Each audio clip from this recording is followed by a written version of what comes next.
네, 자, 이번에는 일본 현재를 좀 연결해 보도록 하겠습니다. 일본 게이센 여학원 대학의 이영채 교수를 연결해서 지금 일본 상황은 어떤지 살펴보도록 하죠. 교수님 나와 계십니까?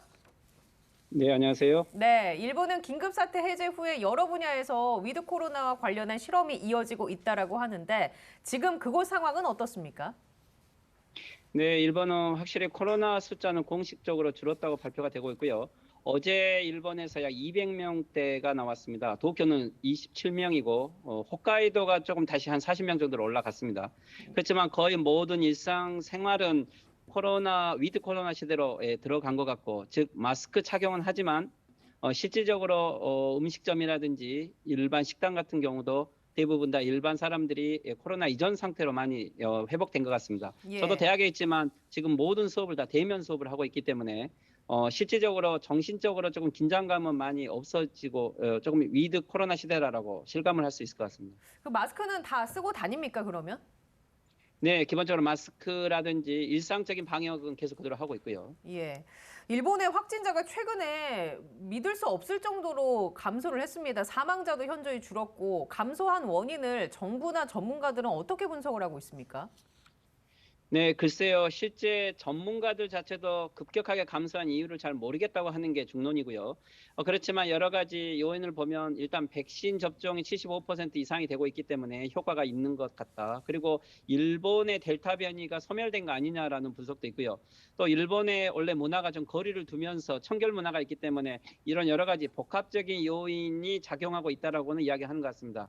하지만 실질적으로 많은 사람들이 느끼는 것은 어쩌면 무증상인 사람들이 훨씬 많고 열이 나지 않기 때문에 PCR 검사를 거의 하고 있지 않다. 즉, 일본은 아직도 PCR 검사가 유료이기 때문에 자발적으로 가지 않는 경향이 더 많다는 거죠.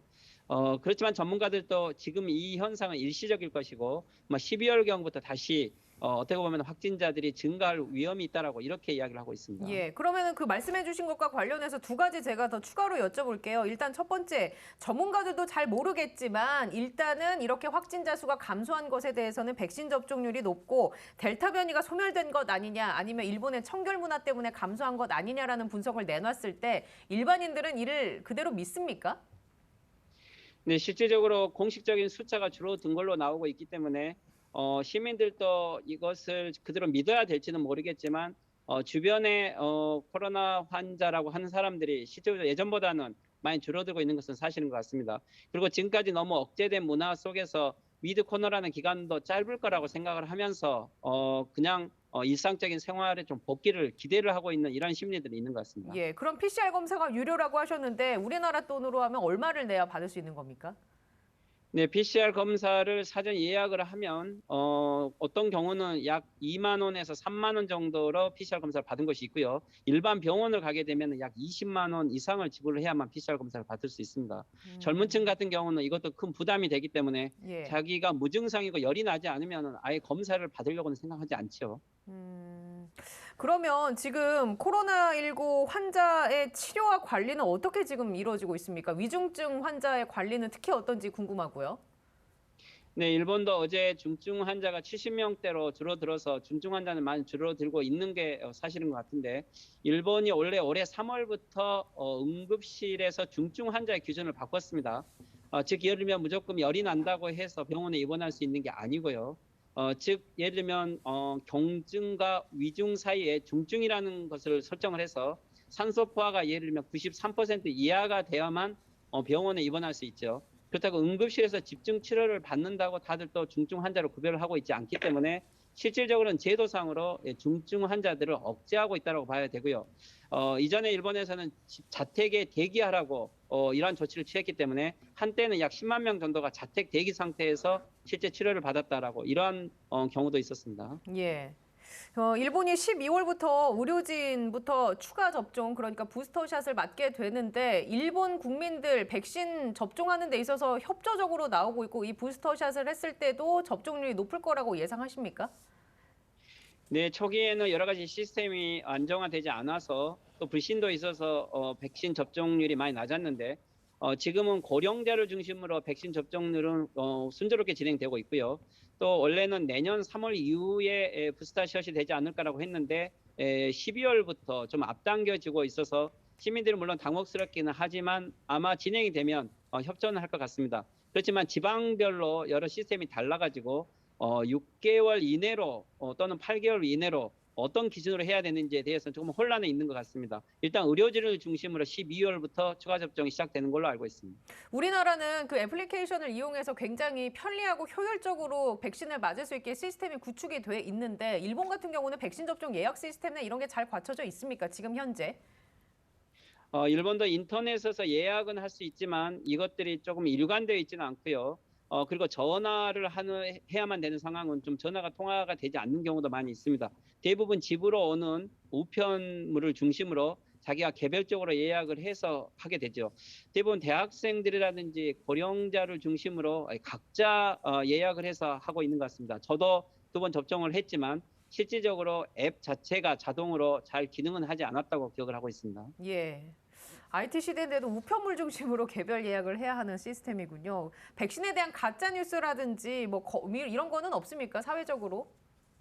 네, 일본도 백신에 대한 리스크에 대한 가짜 뉴스는 나오고 있고요. 하지만 인터넷상보다는 접종을 해야 된다고 하는 사회적 분위기가 많이 있기 때문에 뭐 한때는 올림픽 때문에 그런 좀 강압적인 요소도 있었던 것 같고요. 그렇지만 나름대로 이제는 백신 접종에 의해서 격감에 따라는 이런 효과도 있기 때문에 아마 자발적으로 접종을 해 갈 확률이 더 높을 것 같습니다. 예, 그러면 그 정부 차원에서 백신 패스, 그러니까 소위 백신이 있어야만 출입이 가능한 뭐 음식점이라든지 식당이라든지 이런 제한은 없습니까, 현재?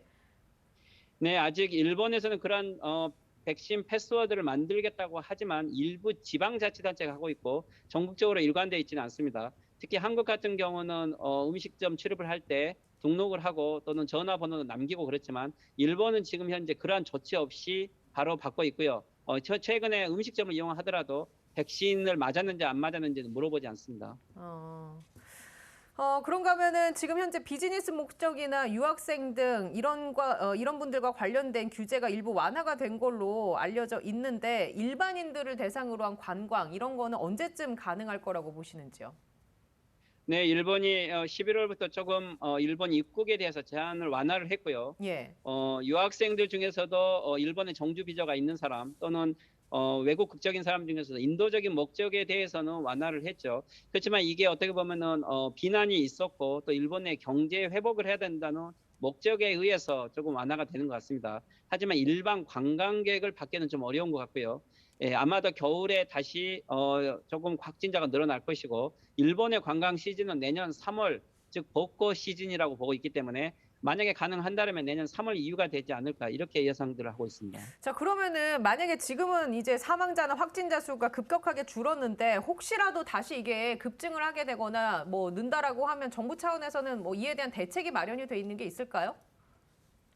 네, 일본 입장에서는 지금까지도 일본 정부가 구체적인 대책이 있어서 지금 확진자가 감소하고 있다라고 생각은 안 하는 것 같고요. 일상적인 대책 외에 특별하게 정부가 강조하고 있는 건 없는 것 같습니다. 만약에 일본 정부의 특별한 정책에 의해서 격감을 했다면 이것들을 오히려 선전하고 활용을 하겠죠. 그렇지만 일본 정부도 이 숫자에 대해서는 침묵을 하고 있고 그렇지만 일상적인 방역에 대해서는 각 지방자치단체라든지 학교라든지 각 기관들에게 맡겨져 있는 것들이 더 많은 것 같습니다. 물론 만약에 확진자가 다시 급증을 하게 되면 지금 일본 같은 경우는 지역 간 격리를 이렇게 지역 봉쇄를 하고 있죠. 이런 조치들은 다시 부활할 수 있을 것 같습니다. 예. 말씀 듣다 보니까 우리나라에서는 말이 안 되는 상황이 많이 있군요. 예, 실질적으로 일본 같은 경우는 오랫동안 지역 봉쇄를 해왔고 지금도 공항을 철저하게 봉쇄하고 있기 때문에 결국 봉쇄 정책 속에 어떤 확진자 억제 정책을 쓰고 있다라고 봐야 될 것 같습니다. 예, 알겠습니다. 자, 지금까지 이영채 일본 게이센 여학원 대학 교수와 함께 얘기 나눴습니다. 감사합니다. 네, 수고하십시오. 네. 자, 일본 상황을 두 분 들으셨는데 어떻게 들으셨습니까? 미스테리죠. 여전히 해결되지 않은 과제들이 네, 있나요? 미스터리인데 사실 우리나라도 만약에 일본처럼 검사를 한다 그러면은 아마 확진 환자 숫자 수백 명 수준으로 그러게요. 당장 떨어뜨릴 수 있을걸요. 예약을 해야 2만 원에서 3만 원이고 예약 안 하고 그냥 가면 20만 원에서 30만 원. 네, 그러니까 예를 들어서 2만 원, 3만 원이라고 하더라도 그리고 2만 원, 3만 원을 검사하는 것도 자기가 원할 때만 검사를 하는 거잖아요. 그렇기 때문에 만약에 우리나라 코로나19 확진자를 우리나라처럼 일괄적으로 대량 검사를 해가지고 예. 찾는 식이 아니라 본인이 증상이 있거나 혹은 자발적으로 희망하는 사람들만 검사를 받아서 확진을 받는 시스템이라 그러면 네. 아마 우리나라도 일본 수준으로 확진 환자 숫자 확 떨어뜨릴 수 있으리라고 생각합니다. 예.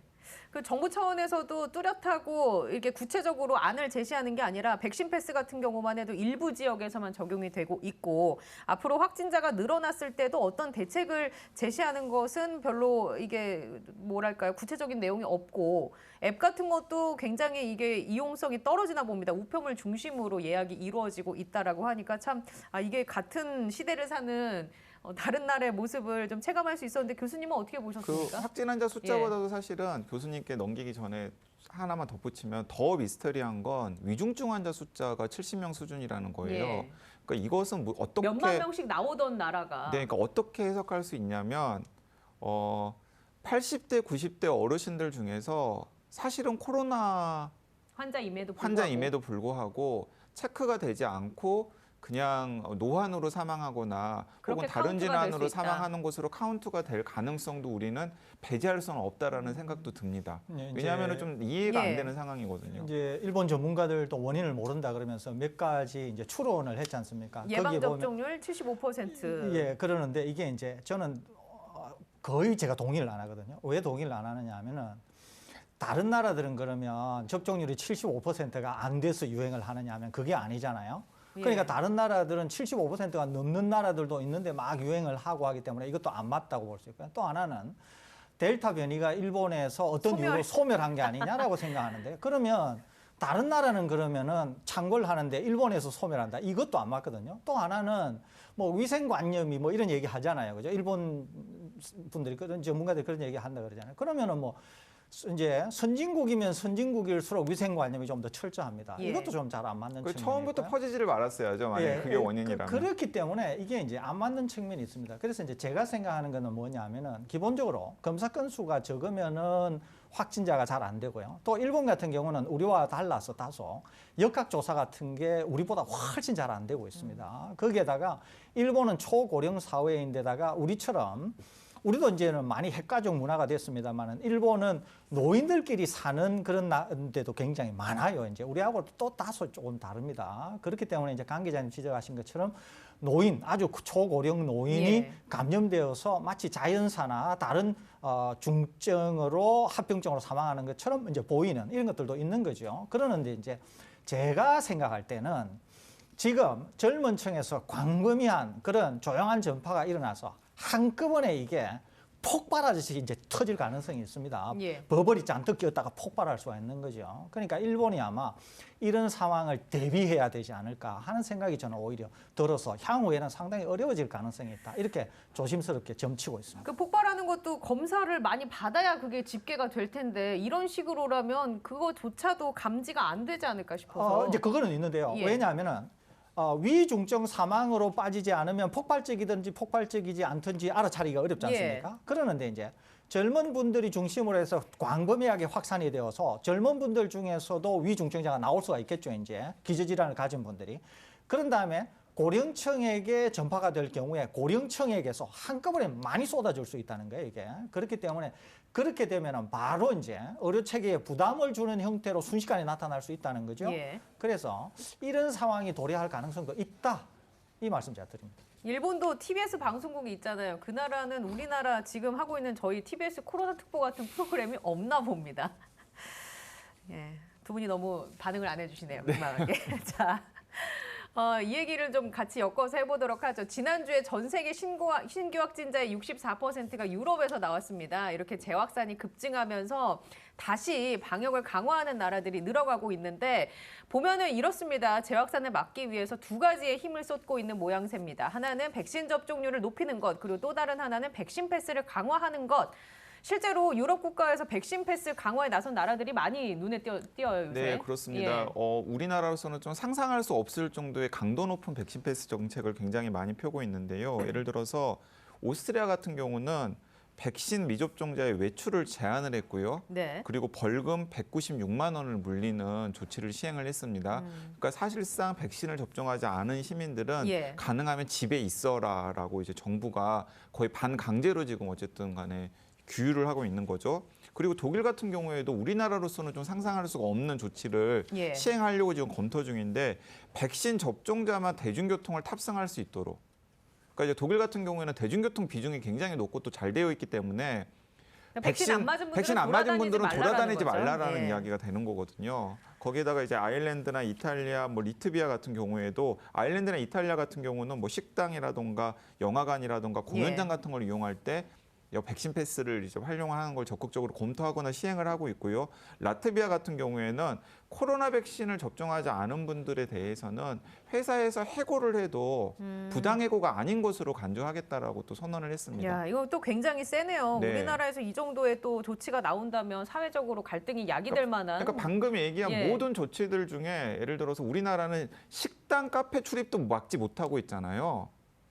백신 패스로는. 백신 패스로는. 예. 그런데 이제 이렇게 하는 이유가 있어요. 이유가 있는데요. 이 이유를 좀 이해하시는 게 편합니다. 뭐냐면 이런 거예요. 우리도 이제 가짜 뉴스가 이거 물 백신 아니냐, 백신 맞아도 소용없는 거 아니냐 이런 얘기 하거든요. 그런데 많은 방역 전문가들이나 지금의 데이터가 무엇을 이야기하고 있느냐면은 고령층 미접종자는 위험하다는 거예요. 고령층 미접종자는 위험. 첫째, 두 번째는 고령층 접종자 중에서도 오래되신 분들은 위험하다는 거예요. 그런데 이분들이 이제 감염이 되면은 의료 체계에 영향을 줄 수 있다는 거죠. 그러는데 고령층 중에서도 백신 접종을 하신 분들은 상당히 보호가 많이 된다는 거예요. 그러는데 미접종자분들은 감염이 되면 이제 의료 체계에 압박을 준다는 거죠.